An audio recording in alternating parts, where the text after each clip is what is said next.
সুপ্রিয় শ্রোতা, আসসালামু আলাইকুম। আমি অ্যাডভোকেট মোহাম্মদ আমিনুল ইসলাম চৌধুরী সোহাগ আছি আপনাদের সাথে।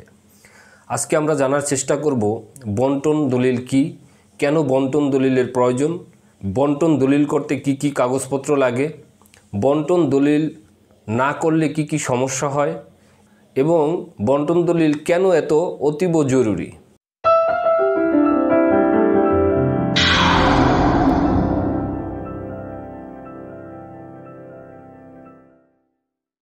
সুপ্রিয় শ্রোতা, বন্টন দলিলের বিস্তারিত জানার আগে আমরা ছোট করে জেনে নেব বন্টন কি।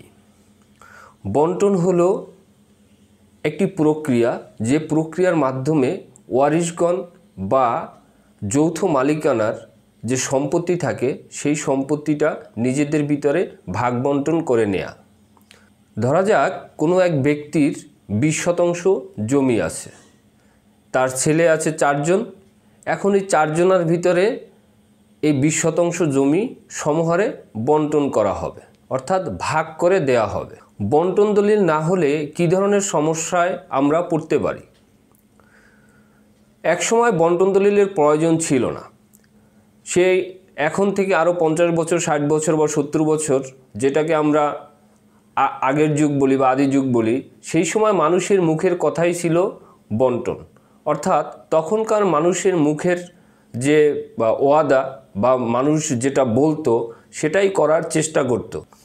বর্তমান সময়ে বিভিন্ন সামাজিক প্রেক্ষাপটে মানুষের এই ধরনের মনোভাব অনেক পরিবর্তন ঘটেছে। এখন মানুষ আর আগের মতো নেই। এখন সকালে এক কথা বললে বিকালে আর এক কথা বলে, একটু আগে যা বলছে কতক্ষণ পরে সে কথা ভুলে যায়। অর্থাৎ মিথ্যা বলা, ওয়াদা দিয়ে ওয়াদা ভঙ্গ করা, এ ধরনের বিভিন্ন সমস্যাগুলো ইদানিং খুবই প্রকট আকার ধারণ করছে। এর উপরে সম্পত্তির যে ভ্যালুয়েশন, সেই ভ্যালুয়েশনটাও খুব বেড়ে গেছে, যার জন্য মানুষ এ ধরনের প্রতারণা হরে হামেশে করে আসছে। যার জন্য এই বন্টন দলিলটা খুবই জরুরি, কারণ দলিল থাকলে সেই কথার আর কোনো রদবদল করা যায় না, অর্থাৎ দলিলই তার প্রমাণ। এজন্য বন্টন দলিলটা করে নিলে ভবিষ্যতে কোনো মামলা মোকদ্দমা, নিজেদের ভিতরে কোনো ফ্যাসাদ, শরিকদের ভিতরে কোনো ফ্যাসাদ ইত্যাদি এড়িয়ে সুন্দরভাবে সম্পত্তি ভোগ দখল করা যায়। এখন আসি বর্তমান প্রেক্ষাপটে এই বন্টন দলিল কেন এত জরুরি।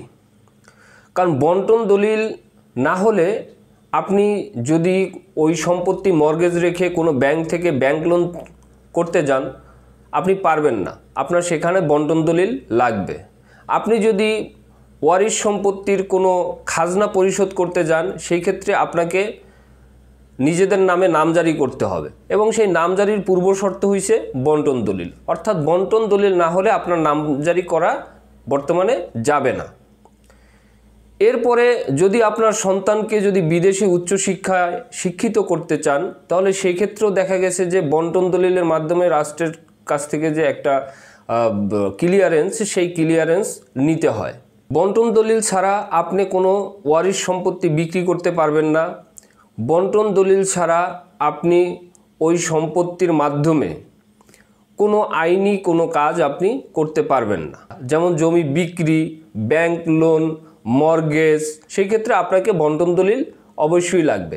এছাড়া সব থেকে যেটা মোস্ট ইম্পর্টেন্ট সেটা হলো এই বন্টন দলিল আপনার ওয়ারিশ মূলে যে আপনি সম্পত্তিটা পেলেন, বা আপনি যে 5-7 জন বা 10 জন মিলে যে একটা সম্পত্তি কিনলেন, সেই সম্পত্তির সামান্য যতটুকু অংশই আপনি পান না কেন, সেই অংশের যে আপনি মালিক, সেই মালিক বা আমিত্ব, সেটা প্রমাণ করে আপনার এই বন্টন দলিল।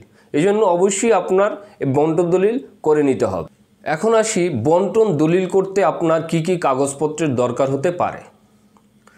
যদি আপনি ওয়ারিশ সূত্রে ওই সম্পত্তির মালিক হয়ে থাকেন, তাহলে যার ওয়ারিশ আপনি হলেন সেই ব্যক্তির মৃত্যু সনদ লাগবে। অর্থাৎ আপনি যদি আপনার মায়ের সম্পত্তি পেয়ে থাকেন তার মৃত্যুতে, তাহলে আপনার মায়ের মৃত্যু সনদ লাগবে। যদি আপনার বাবার হয়ে থাকে তাহলে আপনার বাবার মৃত্যু সনদ লাগবে। সাথে আপনি যে ওয়ারিশ, সেই ওয়ারিশ সনদ লাগবে। এখন এই ওয়ারিশ সনদ আপনি কোথায় পাবেন? যদি সিটি কর্পোরেশন হয় তাহলে সিটি কর্পোরেশনের যে ওয়ার্ড কাউন্সিলর আছে সেই কাউন্সিলর অফিস থেকে আপনি ওয়ারিশ সনদ নেবেন। আর যদি মনে করেন ইউনিয়ন কাউন্সিল হয় তাহলে ইউনিয়ন কাউন্সিলের যে চেয়ারম্যান আছে চেয়ারম্যানের কাছ থেকে আপনারা এই ওয়ারিশ সনদ নিতে পারবেন।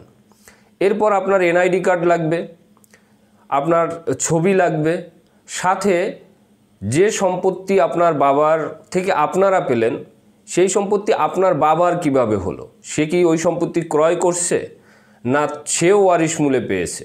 যদি সে ওয়ারিশ মূলে পেয়ে থাকে তাহলে অবশ্যই তার পিছনে রেকর্ডীয় পর্চাগুলো আছে, সেই পর্চাগুলা অর্থাৎ CSSAR যে পর্চাগুলাই আছে BRS সেই পর্চাগুলা ফটোকপি লাগবে। এরপরে আপনার যদি পিছনে দলিল থাকে সেই দলিলগুলোরও ফটোকপি লাগবে।